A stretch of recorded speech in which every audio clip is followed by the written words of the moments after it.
A key development issue is climate change, and the challenge that we are faced with is how do we use the intellectual capital that we have to come up with frameworks and methodologies that are able to put critical global issues like climate change, one, on the agenda, and secondly, to measure and to give feedback so that decision makers and politicians take it seriously. We need to start by acknowledging we are in a crisis. And there's a lot of evidence that indicates that we are in a crisis.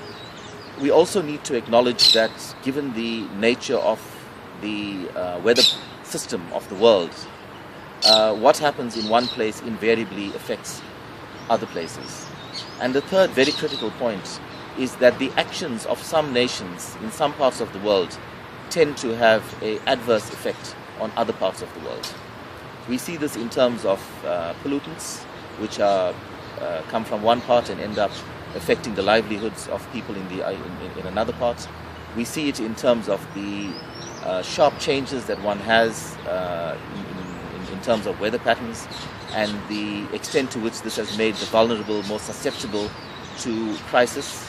We also see that what is beginning to happen is that it takes longer for the poor to come out of the cycle of poverty because you have an additional factor of climate change. And given the fact that most of the poor people in the world are still dependent on the environment, engaged in agriculture, they are much more vulnerable to the variation that happens in the world as far as climate goes. There's two levels at which evaluators face challenges. The first is conceptual, which obviously then leads to the second issue of methodological. In terms of the conceptual level, there still is a lot of contestation about who causes problems and who has the adverse effects of these actions that happen in some part of the globe and the other. We need, as evaluators, criteria, indicators, benchmarks, and in many instances there is inadequate consensus on these. So if an evaluation tends to point very negatively at the effect of pollution and were to go and be even more diagnostic to identify which part of the globe this is initiated by and which part of the globe's people receive the adverse effect of, it tends to become contested. Because you're also dealing with an analysis in a context of inequality. And the inequality is political inequality and inequality around resources and access to that. So evaluators are at one level obliged to produce an evaluation which indicates what the causes and effects are, but do so in a context that is extremely political and very contested. And unfortunately, there's been a lot of discussion, a lot of heat, but inadequate light in this area.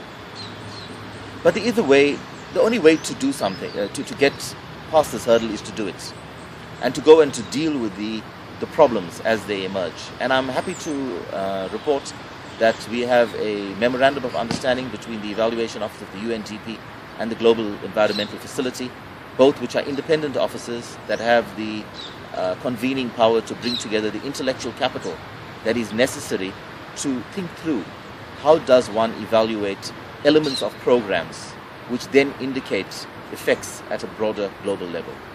So even if one were to go into a fishing community in some remote part of the world, a good evaluation should be able to talk about how this remote village is located and affected by actions from thousands of miles away.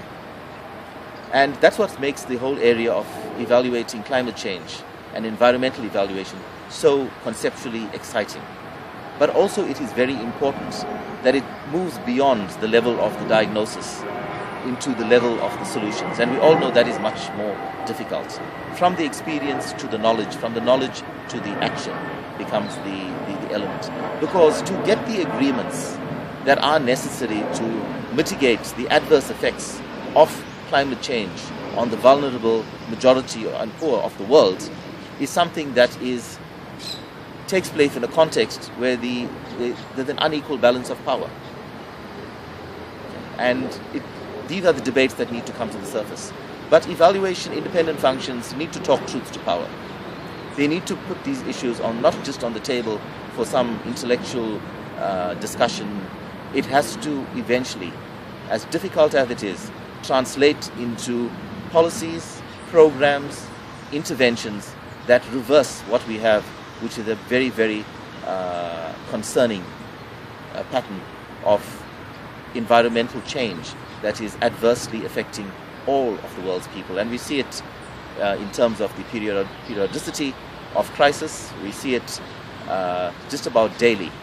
We acknowledge it, but the change hasn't happened.